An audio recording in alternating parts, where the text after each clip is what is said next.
Hi friends, present lines gate play ఓటీటీలో తెలుగు ఆడియోలో stream అవుతుంది. ఆ బయో మూవీ ఎలా ఉందో తెలుసుకునే ముందు ఛానల్ ఎవరైనా ఫస్ట్ టైం విజిట్ చేసి సబ్స్క్రైబ్ చేసుకోండి. వీడియో నచ్చితే లైక్ చేయండి, కంటే కామెంట్ చేయండి. ఇది ఒక సర్వైవల్ థ్రిల్లర్ డ్రామా జోనర్లో వచ్చిన మూవీ అనమాట. స్టోరీలోకి వెళ్తేనే వచ్చి గ్రూప్ ఆఫ్ పీపుల్ ఫ్లైట్లో ట్రావెల్ అవ్వగా ఫ్లైట్ క్లాష్ అయ్యి ఫారెస్ట్లో పడిపోతుంది.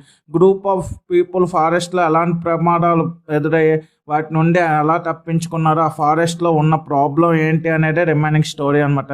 స్టోరీ లైన్ చాలా కొత్తగా ఉన్న, నెరేషన్ చాలా స్లోగా బోరింగ్గా ఉంటుంది. ఫస్ట్ హాఫ్ చాలా స్లోగా ఉండి ఒక్క సీన్ కూడా ఎంగేజ్ చేయలేరు మూవీ చూస్తున్నాను సేపు. మూవీలోని ఎలాంటి ట్విస్ట్ కానీ థ్రిల్ ఇచ్చే సీన్స్ కానీ ఏం లేవు.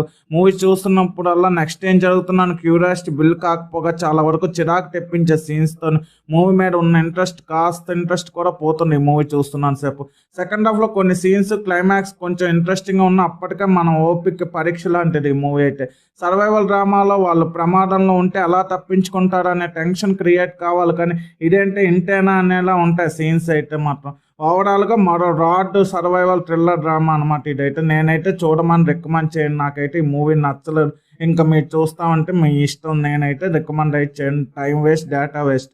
ద బయో మూవీకి నేను ఇస్తున్న రేటింగ్ 1/5. ఇలాంటి జెన్యూన్ రివ్యూస్ కోసం నా ఛానల్ సబ్స్క్రైబ్ చేసుకోండి. వీడియో నచ్చితే లైక్ చేయండి. Video friends and family members share చేయండి. Thanks for watching.